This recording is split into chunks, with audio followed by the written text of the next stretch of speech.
ಚಿಂದಿ ಉಡಾಯಿಸೋ ಖಾರ ಬಣ್ಣ ರುಚಿಯನ್ನು ನೀಡುತ್ತದೆ. ಆಚಿ ಮೆಣಸಿನ ಪುಡಿ ಚಿಂದಿ ಉಡಾಯಿಸೋ ಖಾರ ಬಣ್ಣ ರುಚಿ. ಸರ್, ಈಗ ಬಹು ಚರ್ಚೆ ಆಗ್ತಾ ಇರುವಂತದ್ದು ಅಧಿಕಾರ ಹಸ್ತಾಂತರ ಅನ್ನುವಂಥದ್ದು ದೆಹಲಿ ಮಟ್ಟದಲ್ಲೂ ಕರ್ನಾಟಕದ ಮಟ್ಟದಲ್ಲೂ ಚರ್ಚೆ ಆಗ್ತಾ ಇದೆ. ಸುರ್ಜೇವಾಲಾ ಅವರು ಬಹಳ ಸ್ಪಷ್ಟವಾಗಿ ಹೇಳಿದ್ದಾರೆ, ಇದು ಲೀಡರ್ಶಿಪ್ಗೆ ಮಾಡ್ತಾ ಇರ್ತಕ್ಕಂಥದ್ದಲ್ಲ. ಲೀಡರ್ಶಿಪ್ ಇಶ್ಯೂ ಚರ್ಚೆ ಇಲ್ಲ ಅಂತ ಹೇಳಿದ್ದಾರೆ ಅಲ್ವಾ? ಹೇಳಿದಾರ ಇಲ್ಲ? ಅಲ್ಲಿ ಹೇಳಿದ್ದಾರೆ. ಮತ್ತೆ ಸ್ಪೆಕ್ಯುಲೇಷನ್ ಯಾಕೆ? ಅವರು ಜನರಲ್ ಸೆಕ್ರೆಟರಿ, ಕರ್ನಾಟಕ ಇನ್ಚಾರ್ಜ್, ಅವ್ರಿಗೆ ಹೇಳಿದ ಮೇಲೆ ಮತ್ತೆ ಯಾಕೆ ಸ್ಪೆಕ್ಯುಲೇಷನ್ಗಳು ಮಾಡ್ತಾ ಇರೋದು ಪತ್ರಿಕೆಯವರು ಮತ್ತು ಟಿವಿ ಚಾನೆಲ್ಗಳು.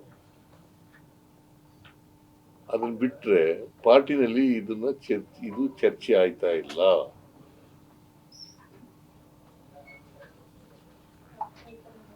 ಸರ್, ಈಗ ಇನ್ನೊಂದು ಗೊಂದಲ ಏನು ಅಂದ್ರೆ, ಈಗ 2.5 ವರ್ಷ ಅಂತದ್ದು ಇಂಥದ್ದೊಂದು ಒಪ್ಪಂದ ಆಗಿತ್ತಾ ಅನ್ನೋಂಥದ್ರ ಬಗ್ಗೆ ಇಲ್ಲಿವರೆಗೂ ಉತ್ತರ ಸಿಕ್ಕಿಲ್ಲ. ನಾನು ಹೇಳಿದ್ದೀನಿ ಸ್ಪೆಸಿಫಿಕ್ ಆಗಿ,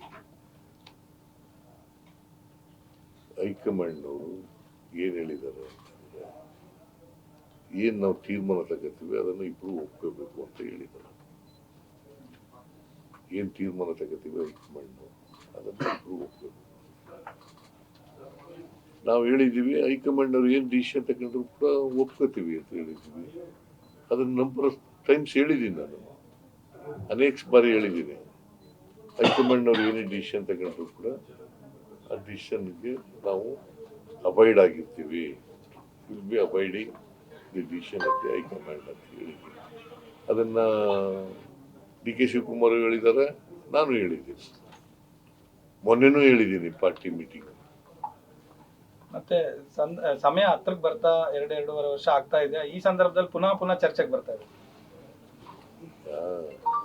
2.5 ವರ್ಷ ಆಗ್ತಾ ಇರೋದ್ರಿಂದ ಸ್ವಾಭಾವಿಕವಾಗಿ ಅದು ಪ್ರಶ್ನೆಗಳು ಬರ್ತವೆ.